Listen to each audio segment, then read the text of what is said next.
আসসালামু আলাইকুম। পিঙ্কি নাও lifestyle blog চ্যানেলের নতুন আরও একটা ভিডিওতে আপনাদের সবাইকে স্বাগত জানাই। আমি পিঙ্কি। আশা করি আল্লাহ তাআলার অসীম রহমতে আপনারা সবাই ভালো আছেন। আলহামদুলিল্লাহ আমরাও ভালো আছি।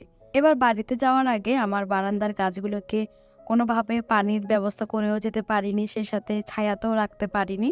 যেভাবে এখন আছে সেভাবে রেখে চলে গিয়েছি। তো খুবই টেনশনে ছিলাম এগুলাকে নিয়ে, যে আমি আসা পর্যন্ত এগুলো বেঁচে থাকবে কিনা, নাকি একেবারে এসে দেখবো সব মারা গিয়েছে। তো এসে দেখি মাশাআল্লাহ মোটামুটি গাছগুলো ভালোই আছে। তবে রোজার মধ্যে যে পুদিনা পাতার গাছটা বসিয়েছিলাম সেটা আর নেই, সেটা মারা গিয়েছে। কারণ পুদিনা পাতার গাছে তেমন একটা যত্ন করতে হয় না, তবে নিয়ম করে এই গাছে পানি দিতে হয়। সেই জন্যই আমি বারান্দায় এই ধরনের গাছগুলো রাখতে চাই না। যে গাছগুলো দেখা যায় অনেকদিন পর পর পানি দিলে ভালো থাকবে সেই গাছগুলো রাখি।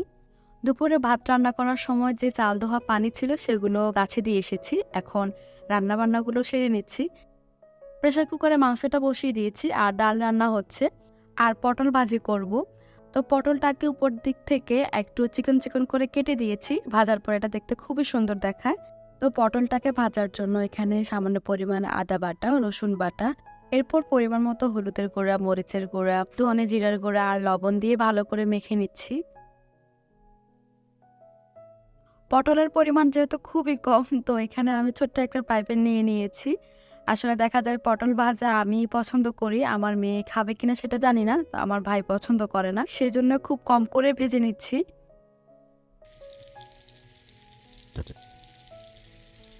চুলার আঁচটা মিডিয়ামে রেখে পটলটাকে এপিট ওপিট করে ভালো করে ভেজে দেব। আপনাদের সবাইকে আমি কথা দিয়েছিলাম আমি যখন বাসায় আসবো তখন আপনাদের অনুরোধের ভিডিওটা আমি করব। তো আজকে আমি আমার গজ কাপড় দিয়ে যে জামাগুলো সেলাই করেছি সেই ভিডিওতে যতগুলো কমেন্ট আপনাদের পেয়েছি, তো চেষ্টা করব সবগুলো কমেন্টের উত্তর দেওয়ার জন্য। যদি আপনি আমার ভিডিওর প্রথম থেকে শেষ অবধি থেকে থাকেন তাহলে হয়তো আপনি আপনার প্রশ্নের উত্তরগুলো আজকে পেয়ে যাবেন এই ভিডিওতে। আমি আশা করছি আপনারা আমার সাথেই থাকবেন।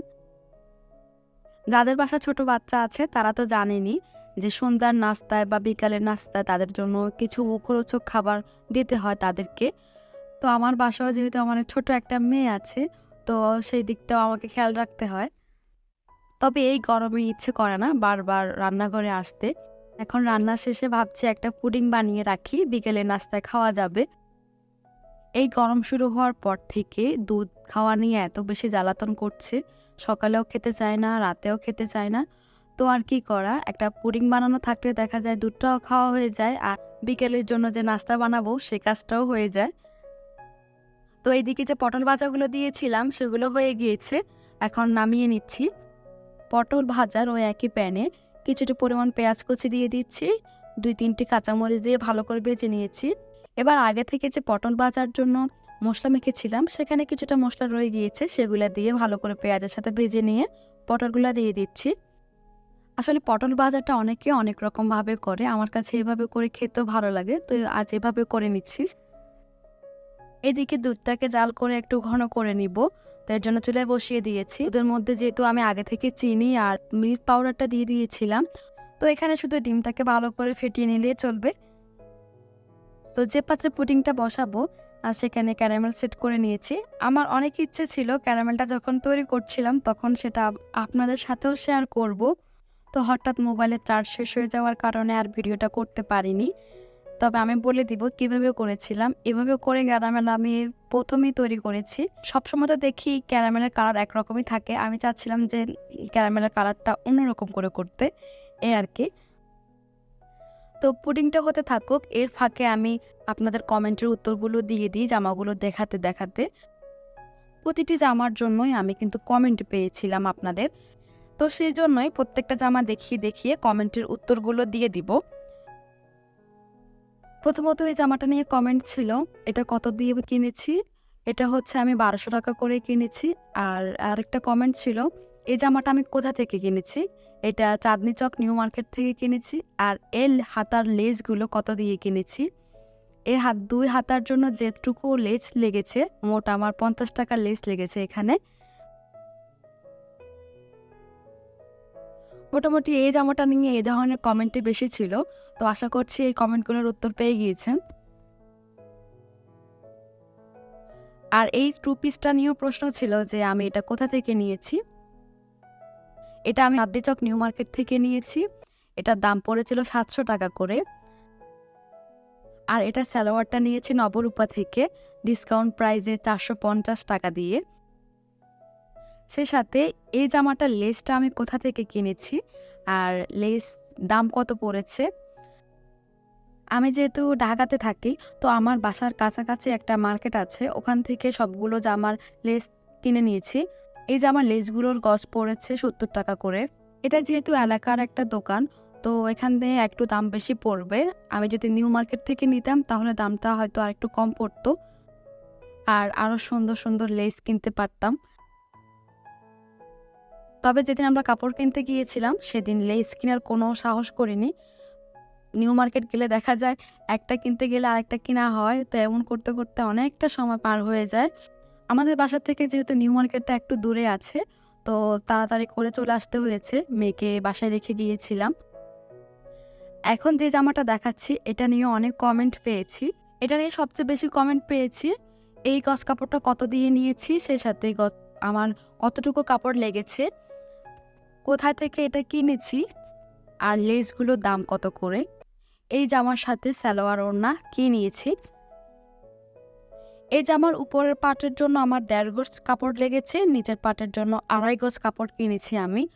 উপরের পাটের যে সিকোয়েন্সের হেভি কাজ করা গজ কাপড়টার দাম নিয়েছে আমার কাছে 600 টাকা, দাম চেয়েছিল 1200 টাকা করে, তো এখান থেকে 600 টাকা দিয়ে কিনেছি।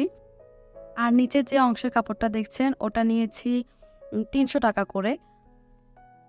লেসটাও নিয়েছিল 100 টাকা করে। আর আমি যখন জামা সেলাই করতে দিয়েছিলাম তখনই টেইলার্সের কাছে গিয়ে কতটুকু লেস লাগবে ডিজাইনটা দেখিয়ে ততটুকু লেসই কিনেছি। আমি চাচ্ছিলাম না যে এত দামি একটা লেস কিনবো সেটা নষ্ট করতে। তো প্রথমত টেইলার্সের কাছে গিয়ে জামার ডিজাইনটা দেখিয়েছি, সেই ডিজাইন অনুযায়ী লেসটা কতটুকু কিনবো সেটা জিজ্ঞাসা করে লেস কিনেছি। আমার আসলে এখন মনে পড়ছে না কত গজ লেস নিয়েছি এখানে। তবে জামার হাতাটা যেহেতু অনেক বড়, তো লেসটা এক্ষেত্রে একটু বেশি লেগেছিল। আমি এমন একটা কমেন্ট পেয়েছি, কয়েকজন আপু করেছিলেন যে আপু আপনি কি জামাগুলো সেল করবেন। আসলে আমি তো এগুলা আমার নিজের জন্য তৈরি করেছি, আমি বিক্রি করব এই উদ্দেশ্য তো তৈরি করিনি। তবুও আমি আমার জানার আগ্রহ থেকে আপুকে জিজ্ঞাসা করেছিলাম যে আপু আপনি কোন জামাটা নিতে চাচ্ছেন। আমার একটু জানতে ইচ্ছে করছিল যে আপুর কোনটা বেশি ভালো লেগেছিল। তো উনি বলল যে আপনি কি তৈরি করেন। আসলে ওই ভিডিওতে বলেছিলাম এগুলো আমি টেলার্সে দিয়ে সেলাই করেছি, আমি ডিজাইনটা হয়তো আমি দেখিয়েছি বা কাপড়টা আমি খুঁজে খুঁজে বের করেছি কোনটা নিব, তবে আমি নিজের হাতে তো সেলাই করিনি, সেলাই তো করতে দিয়েছি টেলার্সের কাছে। তো আমি কোন টেলার্সের কাছে সেলাই করি বা কোথায় সেলাই করি জামাগুলো, একজন আপু অনেকবার কমেন্ট করেছিলেন। আমি আমার এলাকার মধ্যে একজন টেলার্স দিয়ে এগুলো জামাগুলো সেলাই করে নিয়েছি। আর এই জামাটার সাথে আমার খুবই ইচ্ছে ছিল একটা কাতান ওড়না মিলাবো, কিন্তু ওড়নাটা আমি নিতে পারিনি। আসলে নিউ মার্কেট থেকে নেওয়াটা আমার উচিত ছিল, তবে সেদিন আর নিতে পারিনি, অনেক দেরি হয়ে গিয়েছিল। তো উত্তরায় যে ওড়না দোকানগুলো ছিল সেগুলোর মধ্যে থেকে একটা ওড়না আমার পছন্দ হচ্ছিল না, তো আর নিইনি। ভাবলাম যে ঈদের পরে কোনো একদিন নিউ মার্কেট যদি যাই তাহলে নিব একটা। আপাতত যে ওড়নাটা আছে ওটা দিয়ে মিলিয়ে পরে নিই। তো সালোয়ার নিয়ে আমার খুব একটা টেনশন ছিল না, কারণ দেখা যায় সালোয়ার এক কালারের সালোয়ারগুলো বাসায় যে সালোয়ারগুলো থাকে অন্যান্য জামার সাথে ওইগুলো দেখা যায় মিলে যায়। তো এটারও মিলে গিয়েছে সালোয়ারটা। সেই সাথে সালোয়ারের যে পায়ের নিচের অংশে একটা কাজ করা আছে, ওই কাজের সাথে জামার মধ্যে যে মিররের লেসটা বসিয়েছি আমি সেটার সাথে কিন্তু মিলে গিয়েছে। তো এর জন্য খুব ভালো লেগেছিল। সবকিছু তো মিলাতে পেরেছি, তবে ওড়নাটা মিলাতে পারিনি, এর জন্য খারাপ লেগেছিল। তবে এবার যখন ঈদে জামাগুলো পরেছি সবাই বলল খুবই সুন্দর হয়েছে জামাগুলো। আমি যেহেতু কাপড়গুলো রমজানের আগে কিনে নিয়েছি, কারণ টেলার্স তো এর আগে জামাগুলো যদি আমি ছিলাতে না দিই নিবে না, সেজন্য রমজানের আগে কাপড়টা কিনে নিয়েছিলাম। তো সেক্ষেত্রে আমার কাছে মনে হয়েছিল কাপড়ের দামটা একটু কমের মধ্যে আমি পেয়েছি। পরে যখন আমি রোজার মধ্যে কিছু ব্লগারের ভিডিও দেখলাম, চাঁদনি চকের গজ কাপড়ের ভিডিও, তখন এই কাপড়গুলোর দাম এত বেশি চাচ্ছিল, ওনারা অনেক বেশি দাম চাচ্ছিল, প্রায় 1800 2000 এমন করে চাচ্ছিল, মানে কি আর বলবো। তো ওখান থেকে অনেক দামাদামি করে নিতে হয়। এই কাজটা যারা খুব ভালোভাবে পারেন তারা কিছুটা দাম কমিয়ে নিতে পারেন। সেই জন্য এই দামগুলো বলে আসলে লাভ নেই, তারা যার কাছ থেকে যেভাবে নিতে পারে, তবে একটা ধারণা পাওয়া যায় এই আর কি। এই পিঙ্ক কালারের জামাটা নিয়ে অনেক বেশি কমেন্ট ছিল। এটাও আমি কোথা থেকে নিয়েছি সেটা জানতে চেয়েছিলেন। আমি এটাও তাঁতের চক নিউ মার্কেট থেকে নিয়েছি। এই লেসগুলো সেই একই দোকান থেকেই নিয়েছি, আমাদের এলাকার একটা দোকান থেকে। এই লেসগুলোর দাম পড়েছিল 130 টাকা করে। তো হাতা আর গলার ডিজাইনটার জন্য আমার 1.5 গজের মতো লেসটা লেগেছিল।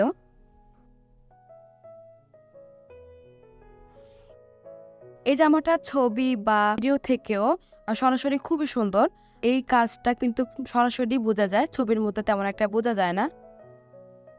এই গজ কাপড়ের ম্যাটেরিয়ালটা সফট টিস্যু হতে পারে, আমার কাছে তো সেটাই মনে হচ্ছে। কাপড়টা যখন আমি কিনতে গিয়েছিলাম তো তখনই দোকানদার বলল আমাকে এটা ইন্ডিয়ান একটা কাপড়। তো এটা কতটুকু সত্য সেটা আমি জানি না, আমার কাছে ভালো লেগেছিল সেজন্য নিয়েছিলাম। আপনারা এত বেশি পছন্দ করেছেন, এত বেশি কমেন্ট পেয়েছি, এটা যদি জানতাম আমি তাহলে সব কিছু জিজ্ঞাসা করে নিতাম। তো জামার যে নিচের অংশের লেসটা আছে ওই লেসটার দাম পড়েছিল 150 টাকা করে গজ। আর এই গজ কাপড়ের দামটা চেয়েছিল আমার কাছে 1400 টাকা করে। আমরা অনেক দামাদামি করে 700 টাকা করে দিতে পেরেছি।